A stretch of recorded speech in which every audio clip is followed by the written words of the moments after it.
Halo semua, kali ini kelompok kami akan membahas prospective income statement, prospective balance sheet, cash flow, dan credit analysis dari United Tractor.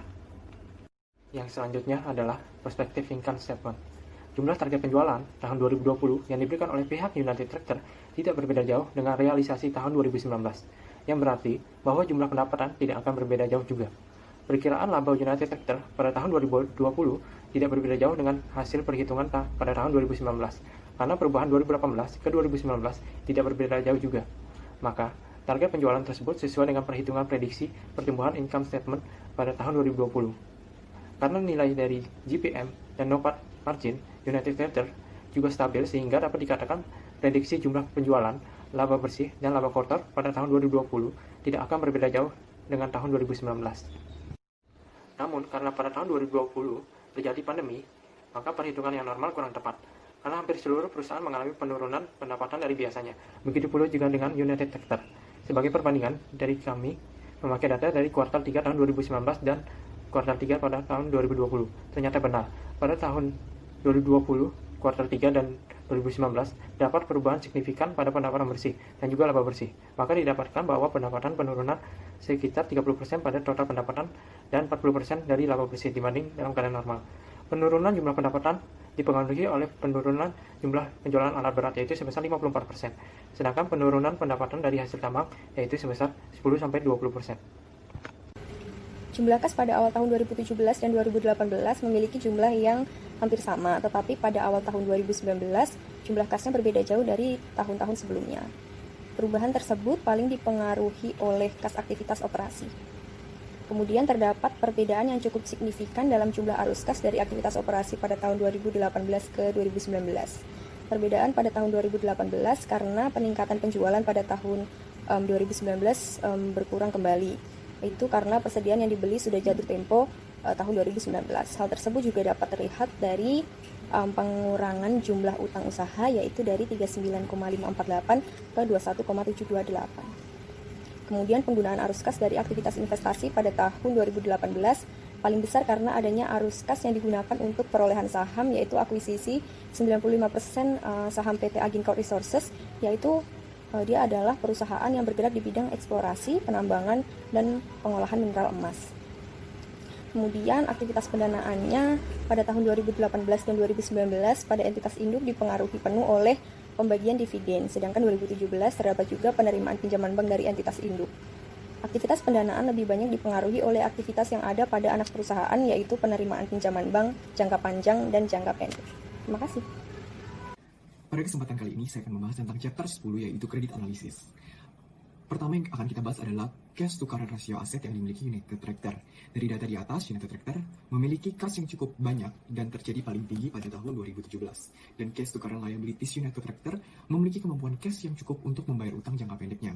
Dan untuk account receivable turnover, hal ini digunakan untuk mengukur efektivitas perusahaan dalam menagih penjualan kredit untuk diubah menjadi kas dan nilai yang dimiliki. Dan United Tractor memiliki nilai yang bagus lebih dari 1 kecuali pada tahun 2019 dan pada tahun 2018. Receivable collection period, hari yang dibutuhkan untuk menagih, dan rata-rata United Tractor adalah 80 hari.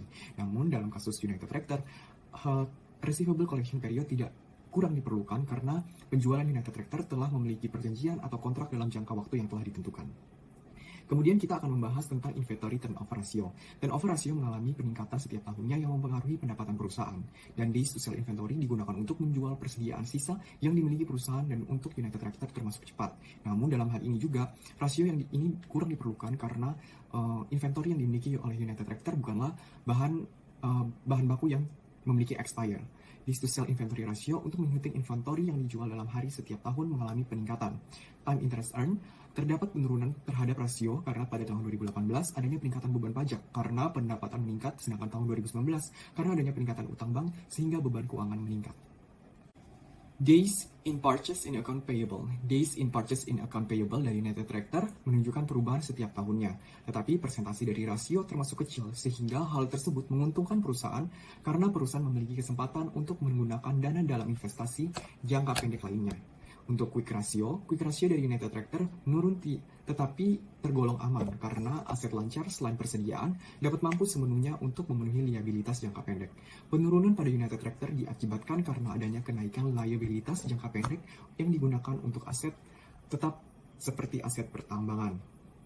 Account payable turnover dari United Tractor termasuk stabil kecuali pada tahun 2017 yang berbeda. Hal tersebut menggambarkan bahwa pada tahun 2017 ke 2018 perjanjian jatuh tempo dan pelunasan kepada pemasok menjadi lebih cepat karena perusahaan memiliki rasio sebesar 200%. Maka diperkirakan bahwa perusahaan melakukan perjanjian dengan pemasok untuk melunasi utangnya dengan rata-rata jatuh tempo selama 6 bulan. Cash flow ratio pada United Tractor dapat dikatakan mengalami penurunan tetapi masih cukup stabil dan perusahaan sudah cukup baik memperkirakan dengan terhadap jumlah pembelian dan pelunasan dalam aktivitas operasi. Cash flow ratio menurun karena adanya peningkatan penjualan, sehingga perusahaan menambah persediaan dalam jumlah yang besar, sehingga pembayaran kepada pemasok meningkat dan sedangkan penerimaan dari pelanggan belum diterima sepenuhnya dan masih berbentuk piutang. Analisis prospektif balance sheet pada UNTR. Untuk analisis setelah pandemi berakhir, working capital UNTR diharapkan meningkat seiring dengan pertumbuhan perusahaan. Hal ini dapat dilihat dengan adanya penambahan receivable dan inventory. Fixed asset UNTR diharapkan tetap stabil pada level 2019. Hal ini artinya, pada tahun 2020, UNTR tidak melakukan belanja modal atau capital expenditure. Sedangkan analisis pada keadaan normalnya, dalam keadaan normal, balance sheet UNTR diharapkan dapat bertumbuh seiring dengan pertumbuhan perusahaan.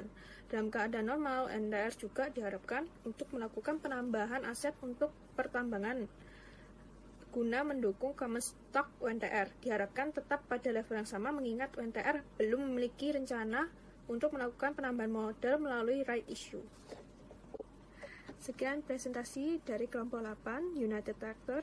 Terima kasih atas perhatiannya.